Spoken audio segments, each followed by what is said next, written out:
Handling multiple offers. This is a great problem to have.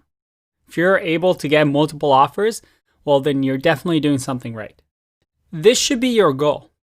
Your goal going into interviews is not to say, I really hope they hire me. I hope I just get one offer. Ideally, you get multiple offers. The more choices we have, the better we can make a decision on where we should go, where we should work. But first of all, congratulations if you got to this point. Someone finds your skills valuable.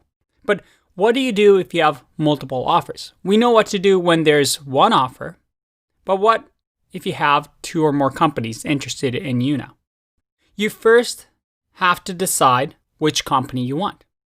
And you're hopefully handling each of these companies, letting them know that the other has made an offer, and you have figured out what sort of salary and benefits that you're going to get. But salary and benefits aren't the only thing that should matter to you. And over here, I've created a list for you, a priority list of what should go into deciding which company to work for. Number 1 being the most important, and number 5 being the least important, at least in this list. This rank of importance, and keep in mind that this is based on individual situations, should be a guideline for you to decide what company you should go with. The first one is that, is there an offer that you feel you're underqualified for? Is one of the companies offering you a job that you think is way over your head, way harder than the skills that you think you have? Because if that's the case, you should go with that company. You're not taking a job to do the same thing that you already know what to do. You're taking a job to grow and learn so that next time you interview, next time you're looking for a job, you're even better skilled, better prepared, more valuable. So if one of the jobs is way harder than the other, then that's a good sign that you should take it, because that's the one that's going to allow you to really push your skills to the next level. And this relates to the second point, long-term growth potential. Between the two offers, which one allows you to grow? This means not just your skills, being able to become a better engineer, a better programmer, developer, whatever it is you're looking for, but also, is the company growing? Do you have an ability to perhaps grow into that position and get promoted and in better position, better roles? Long-term growth potential. Don't just look at the short term here. So in 5 years, if you stay at this company in 5 years, will you still be doing the same thing? Hopefully not. Third is, will you respect the people you're working with? Are you going to be the smartest person in the room or the dumbest person in the room? Which one do you think is better? If you're the smartest person at a company, well, you're not growing as much, are you? You're not learning from others. You may be in charge and that may be good, but if you're an engineer, developer, programmer, you're looking to improve your skills. If your coworkers, people around you are way smarter than you, that allows you to really grow and learn. And that's a really important factor. The next one, yes, everybody's favorite, salary and benefits. It's pretty surprising that it's number 4, right? But we're thinking long-term here. Salary and benefits aren't as important as the ones on the top in the 1, 2, and 3 spot.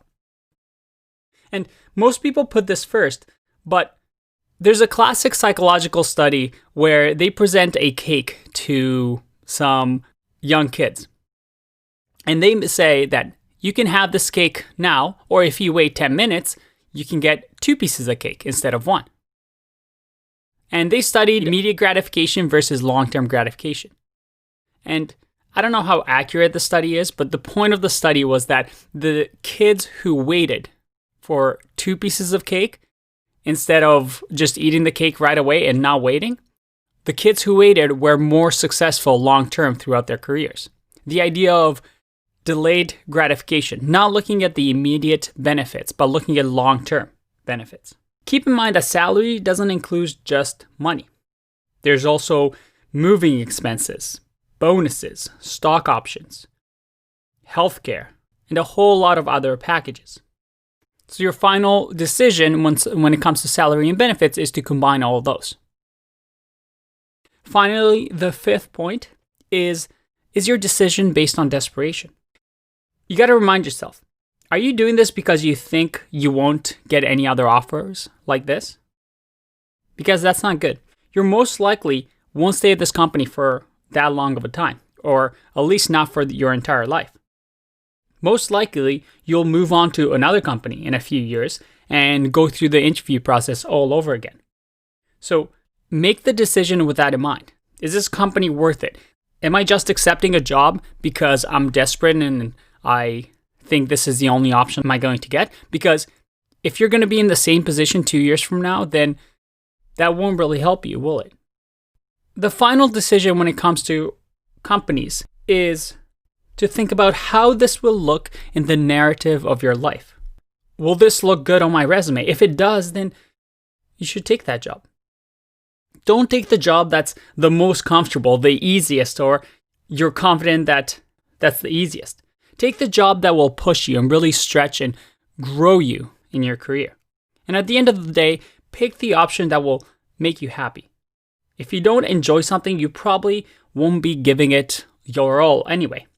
If your job gives you purpose and makes you happy, that's probably a good sign too. And then finally, when you're rejecting an offer from another company, just never burn down bridges. Be nice to people, and you never know when this will come back to help you in the future. I wanted to give you an example of one of my situations when I have multiple offers from each company. I told both companies that I have gotten an offer. I actually managed to get one of the companies to give me an offer after the first company sent the offer and gave me a deadline. So I did exactly like I said in the previous videos, messaged the other company, letting them know that there was an offer on the table. I then had both offers from these companies, and they actually kept increasing the salary because they knew that I was wanted by others. I actually ended up picking the job with a lower salary than the other one because of all these factors that you see here today. And I am here where I am because of that decision. That wasn't the only decision. There's going to be many decisions throughout your life, but really think about the long-term implications. And make sure that you're happy with the decision that you make. I'll see you in the next one. Bye-bye.